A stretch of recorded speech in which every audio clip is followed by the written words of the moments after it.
Graça e paz, meus irmãos. Hoje nós vamos meditar na segunda parte do Salmo 125. Atentem para a leitura dos últimos 3 versículos. O cetro dos ímpios não permanecerá sobre a sorte dos justos, para que o justo não estenda a mão à iniquidade. Faz o bem, Senhor, aos bons e aos retos de coração. Quanto aos que se desviam para sendas tortuosas, levá-los-á o Senhor juntamente com os malfeitores. Paz sobre Israel.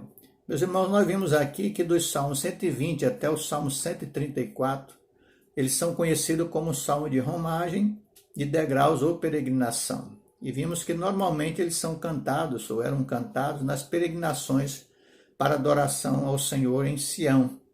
E vimos que esse salmo parece ter sido de fato escrito por Davi. Vimos duas partes das 3 promessas que o Senhor faz nesse salmo aqui. A primeira delas é de que aqueles que confiam no Senhor são por ele sustentados, ou seja, nos embates da vida aqui, mas também guardados para a vida eterna, de forma que nada pode abalá-los. E em segundo, nós vimos de que aqueles que confiam no Senhor são por eles protegidos das investidas dos inimigos aqui e do inimigo também das nossas almas. Veremos agora a terceira promessa no final e no final do salmo, a oração do salmista. Terceira promessa que o Senhor faz aqui aos que nele confiam, é que as inquietações deles não durarão mais do que a força deles para sustentá-los. Aqui nós dividimos em 3 partes.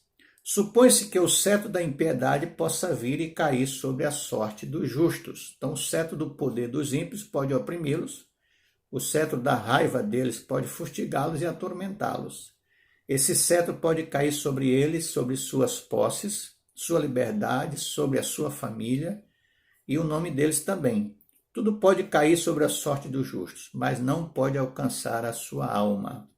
Segundo lugar, é prometido que, embora isso possa acontecer, a sorte dos justos não deve permanecer, não deve persistir tanto quanto planejado pelo inimigo ou tanto quanto temido por nós.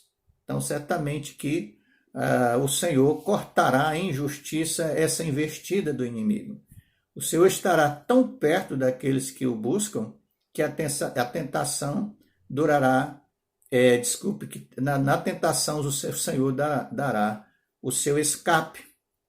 E em terceiro lugar, considera-se aqui um motivo para essa promessa, o fato de que, se o problema se prorrogasse por mais tempo, os justos poderiam ter eles mesmos a tentação de estender as mãos à iniquidade, se juntasse ao ímpio e às práticas iníquas deles, no falar e também no agir, como eles falam e como agem.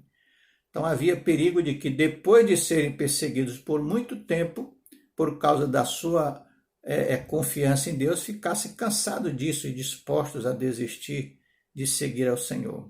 Perigo este de que, depois de serem mantidos muito tempo na expectativa das misericórdias prometidas a eles, cansassem e desacreditassem da promessa e pensassem então em rejeitar a Deus, suspeitando que ele os rejeitara antes. Então, como expressa bem aqui o salmista Asaf: com efeito, inutilmente preservei puro o coração e lavei as mãos na inocência, pois de contínuo sou afligido e a cada manhã castigado. Então, note que Deus avalia aqui a condição do seu povo e proporciona as provações de acordo com a força dele, por meio do cuidado da sua providência, como também proporciona a força dele de acordo com as suas provações, por meio do poder de sua graça. Então, a opressão, ela faz enlouquecer até o sábio, especialmente se ela se prolongar.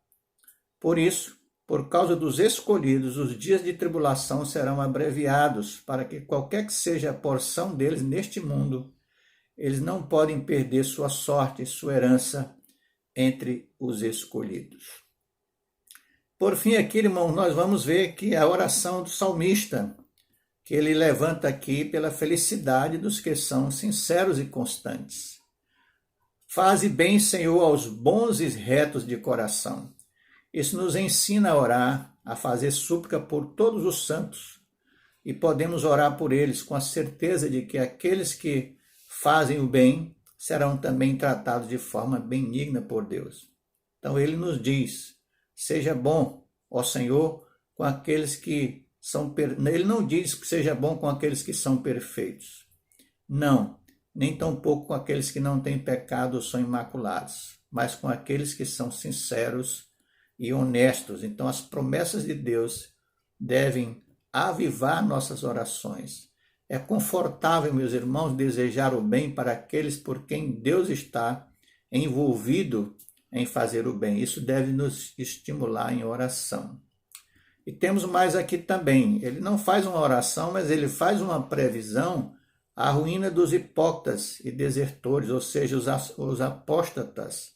Ele não ora por eles, mas ele prediz quanto àqueles que conhecem o caminho da justiça, desviam-se vilmente dele para os seus caminhos tortuosos, ou aqueles que, em vez de mudar, eles ficam cada vez mais piores, mais obstinados e ousados em suas impiedades. Deus designará a porção destes, a sorte desses com os piores dos pecadores. Portanto, observe, os caminhos do pecado são tortuosos. A sentença para os que se desviam do caminho reto e seguem esses caminhos tortuosos será a mesma dos que caminham o tempo todo por eles. Então, Deus os levará como os prisioneiros são levados para a execução.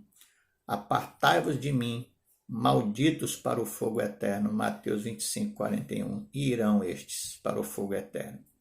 Então, toda a sua justiça anterior não será mencionada aqui a favor deles. Então, a última palavra do salmista é: paz haverá sobre Israel. Podem ser entendidos aqui como uma oração: Deus preserve sua Israel em paz, quando os seus julgamentos estiverem amplamente ajustando conta com os que praticam a maldade. Lemos essas últimas palavras também, irmãos, como uma promessa. A paz haverá sobre Israel, ou seja, enquanto os que traiçoeiramente desertaram dos caminhos de Deus escutarão sua própria destruição, os que fielmente seguiram os caminhos de Deus, embora possam ter problemas no caminho aqui, mas no fim eles encontrarão paz. Segundo, a destruição dos que andam em caminhos tortuosos contribuirá para a paz e segurança da igreja. Veja o exemplo de Herodes quando morreu. A palavra de Deus cresceu e se multiplicou. Atos 12, 23, 24. E terceiro, a paz e a felicidade do Israel de Deus, que é a igreja, será o desprazer e acrescentará muito tormento aos que perecem em sua impiedade. Diz o texto de Isaías 55, 3.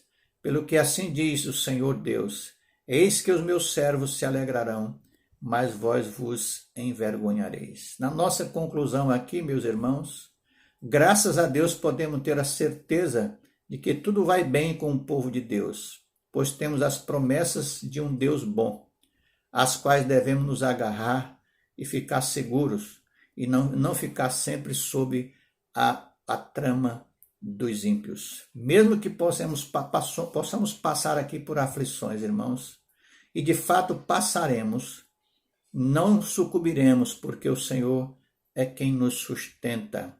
E que nas aflições que tivermos que passar, o Senhor estará conosco, nos consolando e nos fortalecendo. E por fim, e mais, as provações que teremos que passar aqui serão proporcionais à nossa capacidade de suportar, porque o Senhor estará conosco, dando-nos da sua graça. Que o Senhor aplique, então, essa mensagem ao nosso coração, em nome de Jesus. Amém.